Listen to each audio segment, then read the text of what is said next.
Salutations to the Truth Core, whoever or wherever you may be on the planet.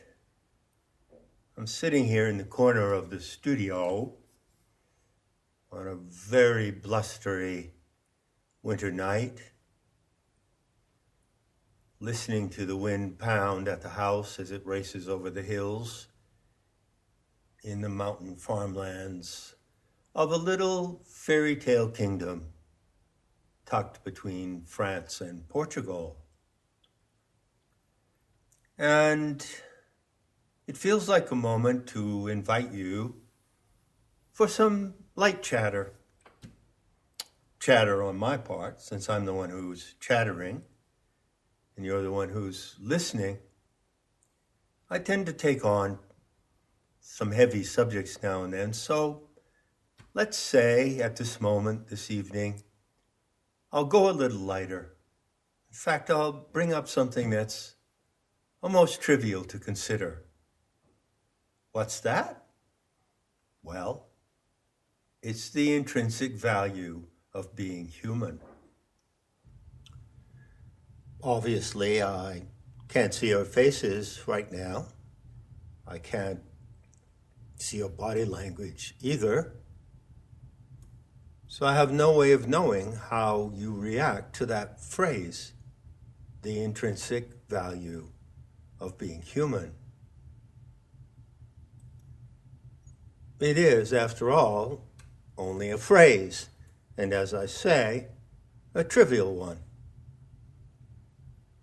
But when you rephrase it, if you rephrase it, you can make it into a question or two. Is there an intrinsic value in being human? That's a question. And what is the intrinsic value of being human? How do you define it? How do you measure it? To what is it relative? You might take note that whenever we talk of values, value of any kind, a moral value, such as kindness, a monetary value, an artistic value, a philosophical or spiritual value. I never use the word spiritual.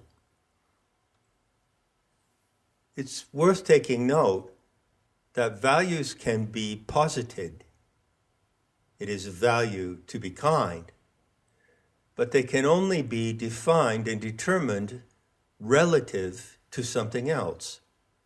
All values are relative to something. For instance, to take the crude example of the change in your pocket, the coins you might have in your pocket, they're only valuable relative to something. That is to say, relative to what they can purchase. In themselves, they have no value. Or they might be old coins, they might be Roman coins, if you're a coin collector. And in that sense, they would be valuable relative to history, relative to the story that they tell by what they're made of and the figure that is printed on the coins. All values are relative to something. So, to what is the intrinsic value of being human relative? Or is it relative? Is it perhaps an absolute value? But what is an absolute value? If you were to define it as a value that is not relative to anything, but stands completely on its own terms, then you're stating a contradiction. No value whatsoever can stand solely on its own terms in isolation. It has to be defined and determined relative to something. We'll ponder on that for a while, just for a moment. And as you're letting that float in your mind, bring another part of your attention to the definition of humanity. Now, humanity basically can be defined in two ways. Humanity is a name for the human species. And so, within that framework, how do you define the characteristics of someone who is human? Well, there are three parameters. First is the genetics. All human beings, or human animals as I prefer to say, have the same genetic roots. And they are derived from a single species root into various races. Second characteristic is they have the same morphology. So human beings have a head, 2 arms, 2 legs, various organs, and they are identical throughout the entire species. The third characteristic is behavior. All human animals behave in similar ways, as well as in very different ways. There is a substratum of behavior which is completely similar. For instance, human animals are social. They like to congregate. They like to mingle. But the behavior, the specific behaviors of social activity in Brazil are different from those in Iceland or China or anywhere else. So human behaviors, customs, and manners vary widely across the planet, but there are some innate or generic human behaviors that are common all over the world and common to all races and cultures. For instance, having meals together. The way human beings share meals is not the same in Africa as it is in Canada, but the activity of sharing meals is the same everywhere. So much for humanity by reference to the human species. But there's another connotation of the word humanity. For instance, when someone says to you, "What's wrong with you? Where's your humanity?" The connotation here is that humanity is not a biological and behavioral property, but it's a moral property. It's something that you feel emotionally, intuitively about being human and about the presence of other human beings. So if you have humanity, then you exhibit this quality. But how do you define the characteristics of humanity in the second case? In the first case, it's easy to define them because they're generic and consistent. But how do you define the attributes of humanity as a moral property of human animals? To put it another way, let's assume, just assuming for a friend, that you are not merely a human animal due to a fact of birth from the genome, but that you have humanity. Ah, yes. Well, what's the evidence that you have humanity, that you have humane qualities? And there you get into a game that is entirely open. You can define it any way you like. You can say that the properties that are innately present in our humanity in the second sense could include anything. They do not merely include positive or acceptable, approvable behaviors such as kindness, generosity, respect, and gratitude, if you define those as humane attributes, then what about cruelty? What about hate? What about manipulation? These are human behaviors, and are they not also humane?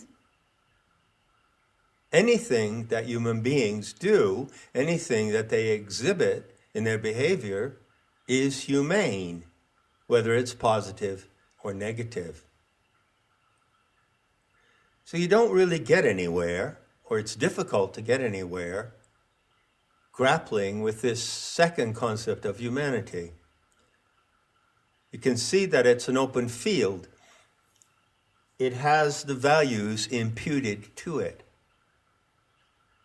which is strange because the assumption is that humaneness, the humanity in you, already has present in it a certain set of values. They are givens, but there are in fact no givens.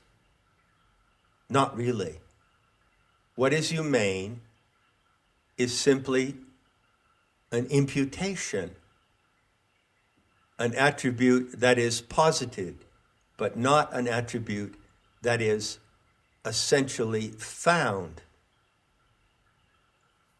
One of the principles of existentialism, in fact, the guideline by which existentialism is defined, is the old proposition, existence precedes essence. This is what Sartre said. Famous saying.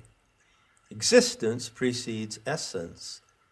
So if you apply that to the question of humanity and to the attributes of humaneness, what it tells you is that there is essentially nothing defined in your humaneness. What defines your humaneness is existential and not essential.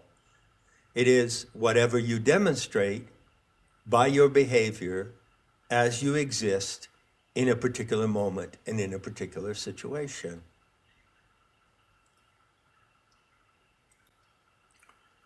So, having reflected on all that for a moment, let's go back to the opening proposition. The intrinsic value of being human. Once again, I'll spin it around into a question. Is there intrinsic value in being human merely due to the fact of having been born into one of the human races? And if so, is that value universal? It's a double question, a double-barreled question. So now look around the world and what do you see? Well, as I've often noted, you don't actually ever see any human being, pure anthropine as such. You only see racial derivatives. You see? It's sort of like 57 flavors of ice cream. There are 57 flavors of ice cream, obviously, but there is no ice cream. So there are X number of races of the anthropine species on the planet, but there is no pure anthropine who does not belong to a race. Now, presumably, well, hold on a minute. I don't presume, or I try not to. It's part of my Gnostic practice. So let's just say I'm presuming for a friend. And my friend presumes that there is an intrinsic and innate value in every human animal of every race that you might encounter in the course of your life, and in yourself as well, of course. So my friend goes a little further and presumes that this intrinsic value is given, doesn't have to be created, no one has to do anything to have it. It doesn't have to be earned. It's given, And my friend also presumes, hang on to your booties for this, that it's equal in everyone. So, every single human being, every person, has an intrinsic value simply by the fact of being born into one of the human races. That's the presumption. Have you ever heard of that presumption? Do you yourself entertain that presumption? Have you ever considered that that presumption might be wrong? That it might be just plain untrue? Now, before I take this little talk around to its screaming conclusion, and I am pedaling as fast as I can, I have to navigate around a tricky spot. I would describe it like this. There appears to be a presumption, according to my friend, that, how can I say this? It's quite amusing, really. That if I hold the view that there is an equal and intrinsic value in every human person,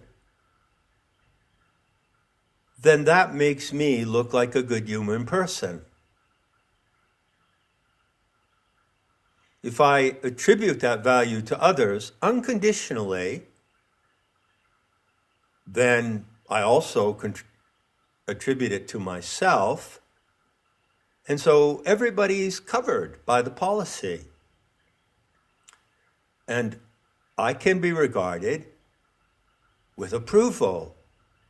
Oh, I'm a good person because I respect the equal and intrinsic value of all human beings based on the simple fact that they are born as human beings. Let's call that the humanitarian viewpoint. Needless to say,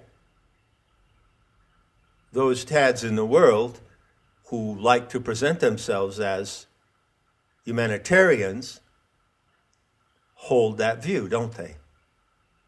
And if you don't hold that view unconditionally, well, there's a good chance that you might immediately be regarded as a bad person. That's the trick. That's the tricky spot. But I can get around that tricky spot really fast. I can dance around it on my tiptoes easily due to the fact that I don't give a slippery, slobbery, flying fuck if I'm perceived as a good person or not. And that being the case, I hold a position of exceptional freedom. And I can regard the question of the innate and equal value of all human beings with detachment. I'm not implicated. I don't care how anyone sees my view of it. I'm not adopting that view so that I can be regarded as a good person. So having made that clear, what am I doing here? Well, basically, my friends, I'm just opening the door to a really, really big space of freedom.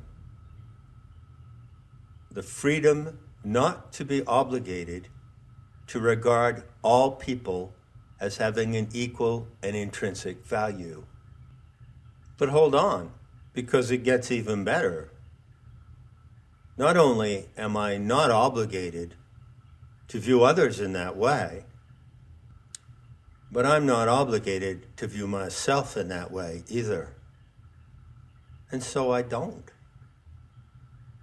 I don't view myself as a human individual who has an innate and equal value matching that of all others. I'm a long way from that, I can guarantee you. And once again, my friend is nudging me with his presumption. And he's saying, well, John, what you're saying is pretty horrible. And don't you know, or don't you presume that even speaking in this way, even suggesting such things, makes you look really bad? So you see, my friend is warning me in a friendly way, saying, be careful, because it's pretty safe to assume that if you continue talking in this manner, on this matter, it can only get worse. Well, maybe so. In any case, I'm not going to develop this point extensively in this little talk. I'm merely introducing it. Like I said, I'm opening the doorway, so let's stand in the doorway together. And once again, following the practice of the living gnosis today, let's ask the appropriate question. There are a number of appropriate questions that come to mind, but here's one of them. Well, was it always that way? It's pretty clear that in the world today, there's a big issue about regarding all people of all races, all cultures, all walks of life, all religions, as having the same innate human value. It's pretty common today to think in that way, or to be obligated to think in that way. But was that always so? Has it always been this way? That's the leading question. And I'm more or less going to leave you with that question. But I will suggest an answer. I will suggest a path of investigation and reflection. The flat answer and the short answer is no, absolutely not. You see, this notion of universality, the innate and intrinsic value that we are all equal, merely due to the fact that we are born human, is actually something that developed over time.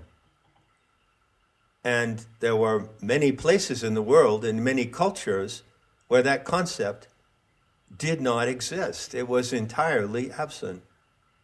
Now, people who adapt that concept today and who endorse it and who regard others and measure others by whether or not they hold the same view, they tend to regard that principle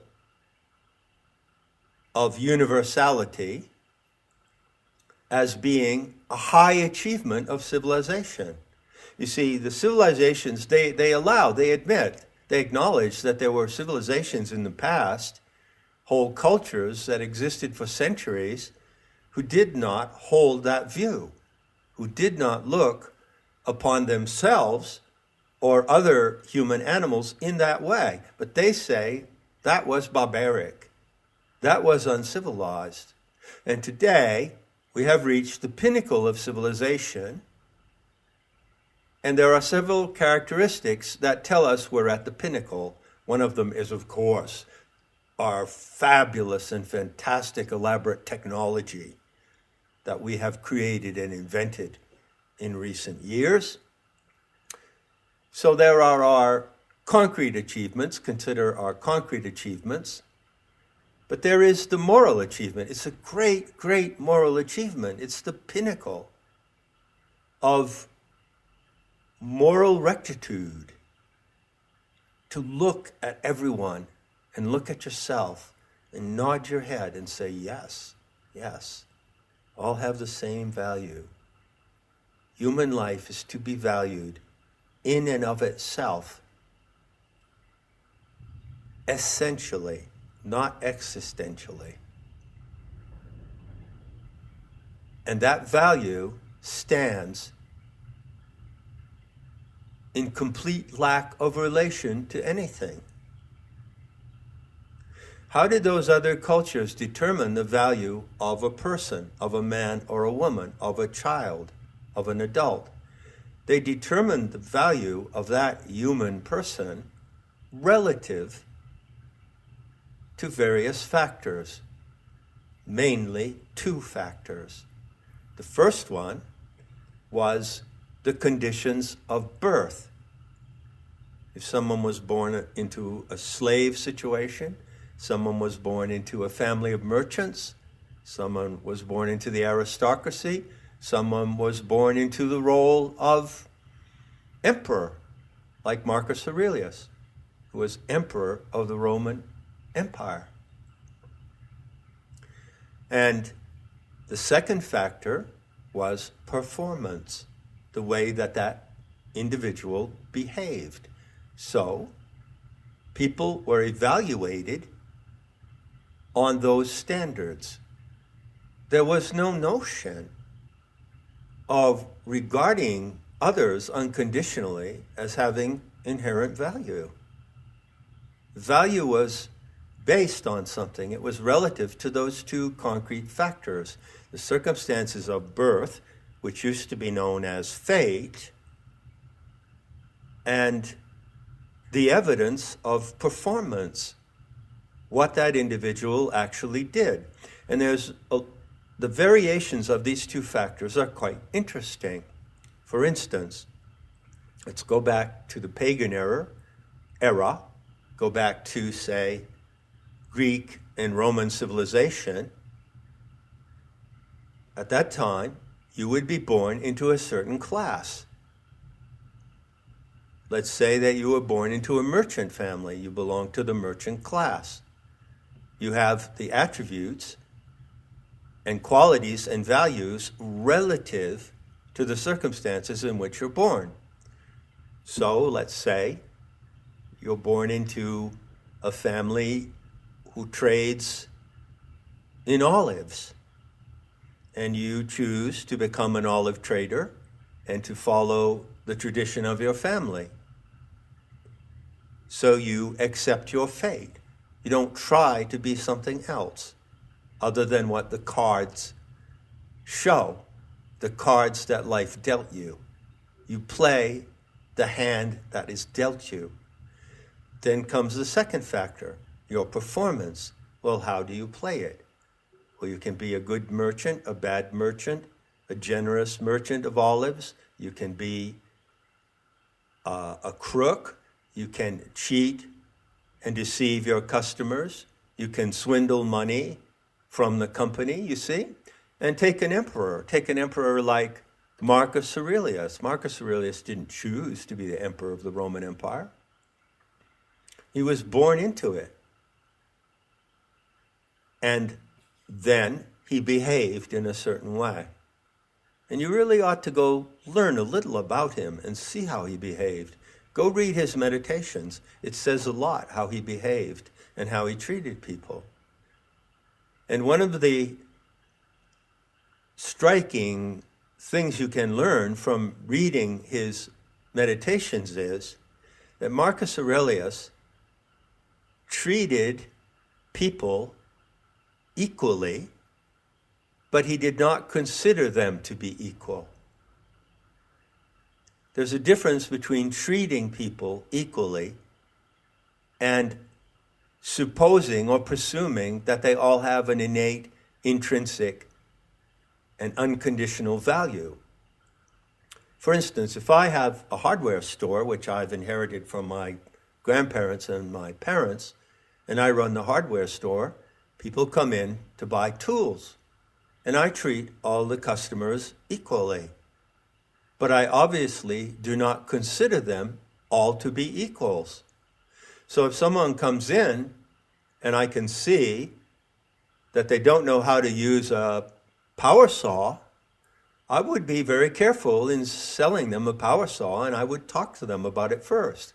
But if a workman I know in the community who builds houses, who knows how to use tools, comes in to buy a power saw, then I treat him differently. Now that might sound like a contradiction, because I said, didn't I, that I treat all the customers equally. Well, you know what I mean by that. It's common sense. I regard them, I respect them as customers, I serve them as best I can. I give them equal attention. But I also can perceive the performance of the customer. I can perceive their abilities. And so I treat them differently, and I advise them differently about their purchase depending on their abilities. So you see, these two factors always come into play. Your fate, the throw of the dice, the class and conditions into which you are born, and the way you perform. Marcus Aurelius, as I mentioned, presents a really rich lesson in what I'm describing here. The way that he performed his duties as emperor is quite amazing. And so he was a noble, fair, and competent emperor. But there were also bad emperors. There were evil emperors. Others who were born into that role performed badly, by which I mean they inflicted harm and suffering unnecessarily. Also, finally, in looking at what might be called the profile of evaluating another human being, you can add the third factor, which is genetics. So certainly, you're born with a certain kind of genetics, again, the throw of the dice, and you may be not so smart, you may be of mediocre intelligence, you may be exceptionally smart, you may be exceptionally good at something, like music, so you're born with musical talent. And that factor comes into play as well. And one thing that is really, really clear on the evidence, when you look at the variety of human beings, is the difference in your genetic endowment. No, people are not born equals. There is no equality. That's what makes it interesting. Now, people can be treated as equals, as I explained before, within certain circumstances. But that doesn't mean, that doesn't imply, and it certainly doesn't obligate you to regard them as equals. There is no equality. There is no uniform, intrinsic, equal value in the human races. The experiment doesn't work that way. Difference is real. Separation is an illusion. That's a metaphysical question. But difference is real, and difference is what makes it work. Difference drives the human experiment toward excellence. So finally, something comes to mind that I would be wise to point out before I conclude. I use the word difference. Is that the same as the word diversity? Does it seem like I'm making an argument for diversity? Absolutely not. See, the word diversity, as it's used today in the Marxist sense, in political correctness, is a deceitful term. It doesn't mean allowing or accepting many different types of people who are unequal to be together, say, in a workplace or in a community. It doesn't mean that at all.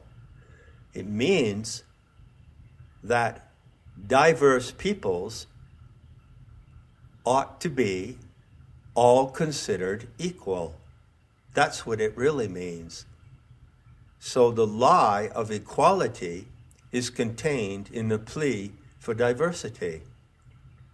And of course, as you know, the hidden agenda of diversity is simply to mix all the colors of the rainbow into a muddy brown and eliminate white because, well, white is not a color.